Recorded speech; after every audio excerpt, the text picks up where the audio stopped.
L'éveil de la créature, d'après Mary Shelley, extrait de Frankenstein, 1818. C'était par une nuit lugubre de novembre que je pus enfin contempler l'aboutissement de mes efforts acharnés.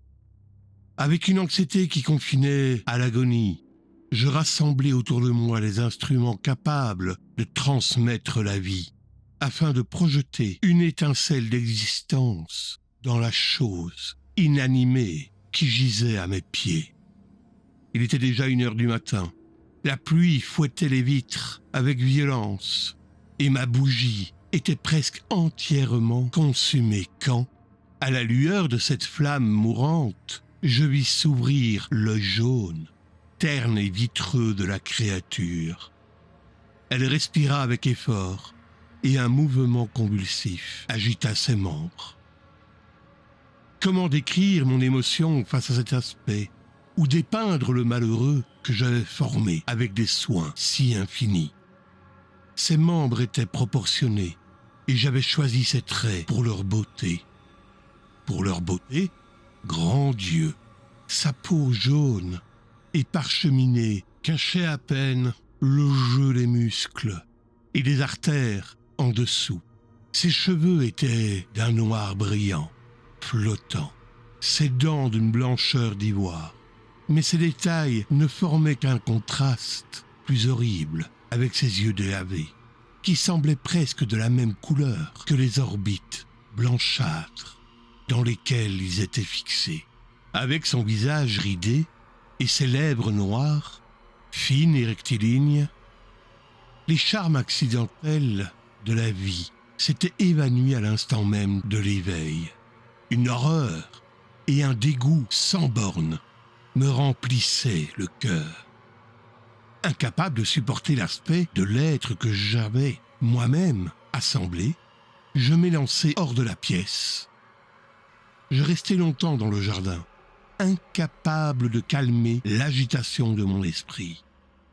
Je finis par m'endormir d'un sommeil peuplé de visions funestes. Je croyais voir Elisabeth, ma fiancée, marcher dans les rues d'Ingolstadt. Je l'embrassais, mais ses lèvres prenaient la pâleur de la mort. Ses traits changeaient, et je croyais tenir dans mes bras le cadavre de ma propre mère. Je me réveillai en sursaut, une sueur froide au front, les dents claquantes. À la lueur de la lune qui filtrait par les fenêtres, je vis la chose, le monstre misérable que j'avais créé. Il soulevait les rideaux de mon lit. Ses yeux, si l'on peut appeler cela des yeux, étaient fixés sur moi. Ses mâchoires s'ouvrirent et il émit des sons inarticulés, tandis qu'un rictus ridait ses joues. Il ne parlait pas, mais il me semblait qu'il essayait de m'arrêter alors que je m'enfouillais précipitamment. L'analyse du grimoire clôture Neverland. Victor a voulu créer un enfant éternel, mais il a engendré un monstre de solitude. La créature est le capitaine Crochet de ce moi, un être mutilé, hanté par le temps et par un créateur qui ne l'aime pas. Avril s'achève sur ce constat.